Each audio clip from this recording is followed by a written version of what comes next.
All right, let's go over the steps to starting your digital payment business. Now, at this point, you've probably saw something online. You probably saw a viral reel, maybe you saw an article, or maybe you just realized that, wait a second, if I have crypto and this merchant's only getting paid in his Visa or MasterCard, why am I not bridging the gap so that I can make some money too? So I kind of came to the same conclusion a little while ago when I realized, hey, I have all these accounts that are making me residual income with traditional payments, but no one's doing crypto yet. And I've been in the space for 10 years. This only makes sense. So what I want to do is go over the basics, exactly what you need to do to actually build your business. So in this space, there's a few different things you can do, right? The most basic way to start your crypto payment business, really, when you think about it, is you just have a way for the merchant to accept the payments. So the first question that always pops up is, well, why don't they just have their wallet address? Well, this is also the first step of what you need to know when you're talking to merchants. So the reason why they don't just have their wallet address is because, number one, there's no invoicing system. There's no receipts. There's no APIs. There's no clarification if the payment went through. They have to manually check the Explorer, which doesn't really make sense in business. Picture this. You're at a coffee shop. You walk up, the guy scans the QR code for the wallet address. They have to manually calculate how much to pay. They send it, and all of a sudden the barista has to go to the blockchain explorer and say, is this your wallet right here? Doesn't really make as much sense. And then she's going to say, hey, you have 300K in Bitcoin. And it's just going to be an awkward conversation of why you didn't tip. So all jokes aside, you start realizing where the value proposition is. So what you want to do is be able to understand and explain that to a business owner, because it's actually really simple. So from there, what you need is a processor. So the processor is the one that provides that service. So instead of them using their wallet, what they actually do is they have a middleman that says, okay, cool. What I'm going to do is automatically convert and determine what the price is. So if you're buying something for $75 and you want to pay in Ethereum, and the Ethereum is, let's just say 3,500, now I know you need 0.001 or whatever Ethereum to actually control this transaction. So what they're going to do is they're going to automatically populate that amount. They're going to have some type of QR system or some type of system that can scan, so they don't want to mistype the address. Then what ends up happening is the customer pays with that wallet address. The merchant needs to know, just like Apple Pay, when you have that check mark that happens, they need to know that the payment went through. And there's usually some type of API integrations for receipts, for maybe some online invoicing system, or maybe there's some follow-on automations that happen with the payment. But essentially, they're the ones that provide all that. So when you're partnering with these processors, the one thing you have to remember is you need to know how much you're going to make, because unfortunately, if you look online, you're going to see this. There's a fee schedule, and there's another fee schedule, and another fee schedule, and there's death by fees. And I'm not talking about fees to the customer. I mean, you're going to start looking at the percentage points that you make and you realize, oh, this is negligible. When am I really going to make over $10? And that's actually the whole point.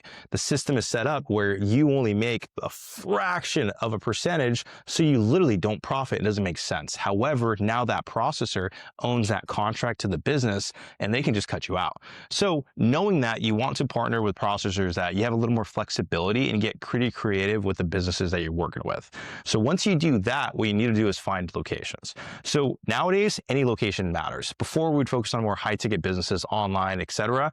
But nowadays, you can actually partner with any single one. You can focus on local, boring businesses, maybe some retail storefronts, or even just e-commerce. But essentially, you just want to get as many. It's a quantity game at this point because there's not that many people doing this.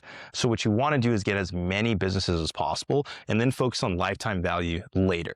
And once you do that, what we do is we focus on scaling. So there's a few different ways. The first thing you do is also go to these businesses and just ask them, like, hey, why aren't you accepting crypto? Or try to get a hold of that business owner or decision maker.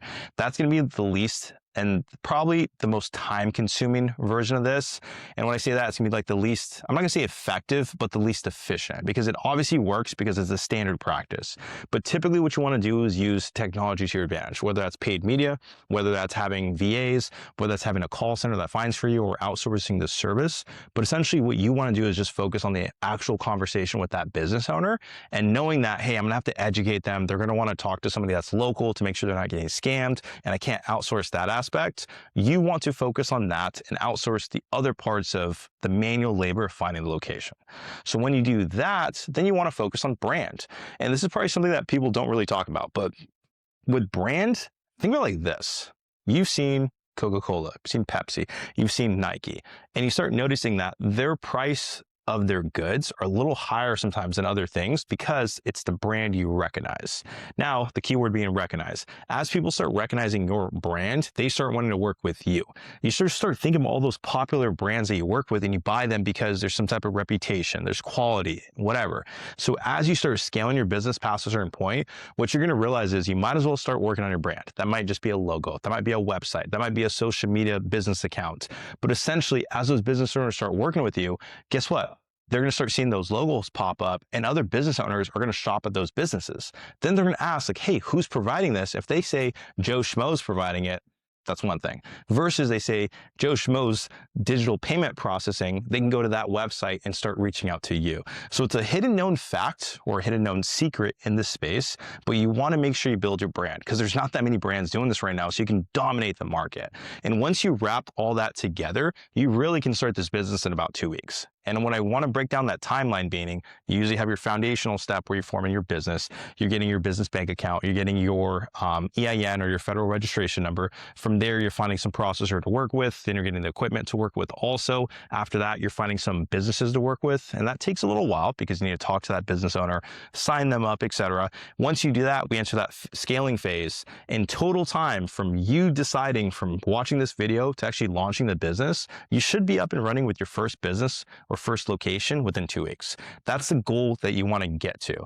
If you're not within that timeline, you've probably failed or need some help with one of those steps. You can always comment below any of those questions or decide to just work with outsourcing companies like call centers, ourselves for like, the business in the box or anything that you want. But essentially that is the step-by-step to start your crypto payment business in 2026. And if you liked it, make sure you hit the like and subscribe button. We're gonna have a lot more content like this, whether it's this business, scaling others, etc., just to make sure that you're able to be the best version of yourself, not a woo-woo version, but the best version of yourself in this business, scale up and diversify.